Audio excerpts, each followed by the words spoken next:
Hi guys, I just wanted to come on and give a very quick update. Y'all know I don't like long videos, but I just wanted to come on right quick and just thank you all for your support. I cannot express, I just cannot express the amount of gratitude that I have for you ladies.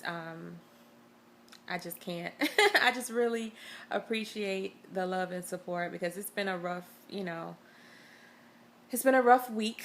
Um, but, it means something different when I get a, oh, I'm so sorry, or, some type of gesture or, support from a woman in this community versus just a, family member or a friend who doesn't know firsthand what I feel like. They don't know what it's like to lose a child. They don't know what it's like to constantly go through IVF procedures to have a child. I know people can empathize, but sometimes, it makes a difference when someone knows. Like, we've been all in this struggle together, and so I know you know what I feel like to a certain degree. And some women, I know you know exactly what I feel like because you've experienced the same thing, if not even worse. Um, it's crazy, but I just wanted to thank you all and just give you a quick, you know, update on what happened that day, which was Friday, October 31st. I was actually on my way going to work. It was 5:45 in the morning, and I woke up. I was using the restroom. Disclaimer: this may be TMI, but I'm just gonna tell you what happened. I was using the restroom, and I wasn't doing a number two or anything, but I was using the restroom, and I was like, "Wow, it feels a little different down there." Kind of, it just felt like a blood clot was gonna come out. Like it just, how you feel a little open, and it feels like a clot was gonna come out. So I wiped. There was no blood. It was just cervical mucus, and I noticed that Thursday night and also that Friday morning that I was passing a lot of cervical mucus more than usual. I just thought it was maybe something different because I hit 16 weeks. I didn't, it wasn't nothing like alarming. Um, so yeah, so I squatted over a mirror, got out the toilet, squatted over a mirror, and I saw what looked like, the baby sack. So I actually touched it. So I knew, I wasn't hallucinating. I knew I saw something. So I stood up and I went in the bedroom and I asked my husband, I was like, hey, I didn't want to alarm him. I was like, hey, can you pull out the Doppler and let's just hear the heartbeat before I go to work because I just want to, make sure everything's okay. So he pulled out the Doppler, heard the heart rate, everything was fine. So I told him that I saw something. I thought I saw something when I was in the restroom and I wanted him to look down there and see if he saw anything. Well, he looked, he didn't see anything. So I was just thinking, well, you know what? I'll just go to work, and if I feel bad at work or if I, sense something different, I'll just leave work and go to the ER. Or I'll just go after I get out from work. So as I was walking outside to go to my car, I started noticing like I was, felt like something was coming down. Like I just felt something different. So I came back in the house and told my husband, I think I need to go to the ER now. So the hospital is right down the street, 3 minutes away from my house. So we got to the hospital and no one was in there, like no patients or anything. So I was, seen immediately. By the time I got to the back and put a gown on, I started spotting. So the doctor on call came in and he did a pelvic exam and he also did a ultrasound. When he did the ultrasound, he was very quiet. So when they get quiet, it's like, it's not good. So before he even did the ultrasound, I was thinking, well, I'm going to be on bed rest. I just, I just didn't think I was going to end up going into labor or that I was in labor at that point. So when he did the ultrasound, he said that the, there was a tear in the sac because the sac was losing water. So he did a pelvic exam and said that I was 4 centimeters dilated and that I was going to have the baby that day. And there was nothing that they could do to save the baby because I was only 16 weeks. So he called my OB and another OB and a high-risk specialist. And long story short, I'm just trying to summarize everything. Long story short, everyone said there was nothing that could be done because I was only 16 weeks. Like I just hit 16 weeks that Friday. So they said that the baby wasn't going to make it through delivery. So that was still like 7 o'clock in the morning. They rolled me into a room, a private room, labor and delivery room. And I just laid there all day, just waiting, to see what was going to happen. Because I told them I didn't want to do anything to speed up the process right away. I just wanted to see what my body was going to do. And they were concerned about me getting an infection from, my cervix being open. So, they allowed me the time to just let my body do what it was going to do. So that was the gist of it. All day long, I was still kind of numb to the situation, thinking, I just couldn't believe it. So I was basically just supporting my husband the whole time because he was, he was just having a hard time dealing with everything. But I just felt like it just didn't really register because I was still pregnant. The baby was still in there. The baby was still alive. Her heart was still beating. So I'm like, it just didn't register. So about 7:50 or at 7:58, I delivered. Prior to delivering Cameron, they were asking me if I wanted to do an epidural, and I kept saying no because I was like, this is just a 16-week, baby. Like this, it's pointless to get an epidural for a baby that small. I should have because, oh my gosh. Small or not, labor is labor. I realize that at this point. Big baby, small baby, labor is labor. And it was very painful. After I delivered her, I was, so in shock that, she was so small and she was alive. She actually lived for 3.5 hours after delivery. So I just, I was just taking in the moment, hugging, kissing, not hugging, but, kissing her, singing to her, talking to her, and my husband, just, trying to take it all in. About 30 minutes after I actually delivered Cameron, I started feeling like contractions all over again. It was the worst ever. It felt like it was going through my back, my stomach, my butt. It was the worst ever. And they couldn't understand why I was still in so much pain after I delivered Cameron. So, long story short, they kept giving me pain medication. Nothing worked. I told my husband, I said, I couldn't hold Cameron anymore. I just felt like I was about to literally want to jump out the window. I was in that much pain. So I said, call the nurse in here because something is coming down. Like I could feel it.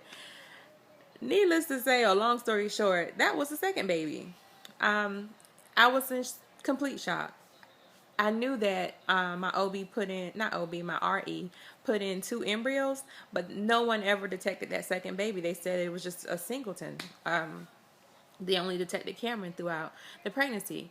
Well, the second baby, wasn't a fully developed baby like Cameron. Like Cameron was a little, tiny little baby. She looked just like my husband. Eyes, nose, mouth, long legs, arms, everything. She looked just like my husband. The other baby was just it just wasn't a form, like a developed baby. You can tell that it probably didn't make it past 7 weeks or something like that. So, but yeah, I was in complete shock. Like, where in the world did this, did this second baby come from? Like, nobody ever even saw the sack in there. I don't know. But it did give me closure because I kept asking my husband throughout the entire pregnancy. I was like, I've never spotted throughout the pregnancy. So whatever happened to the second baby? Like, how does it come out when they put 2 embryos in and, they say only 1 implanted? I was just expecting a spot at some point, but I never spotted throughout the entire pregnancy. So after that, the pain stopped immediately. I went back to holding Cameron and, playing some music for her off my cell phone and just different songs that I used to play on my way home from work. I just, wanted to live in the moment and just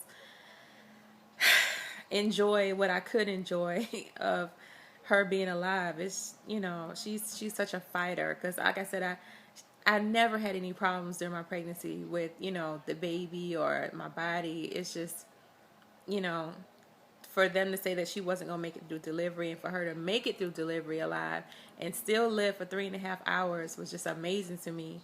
And, it was rough just watching her, knowing that eventually she's going to die and then watching her, holding her while her heart rate steadily decrease until it just stops. it was rough. So the nurse, my OB, everybody was so supportive. Everybody was in tears all day long, trying to hold themselves together because my OB knew my history once I transferred or once I moved to Texas. So she knew, how badly we wanted this baby. So everybody was emotional, but it was a great support system. Every single nurse that came in my room from 5 or 7 o'clock that morning when I got my own room in labor and delivery until I left the next day, like everybody was so supportive, and it's just amazing. What was I about to say?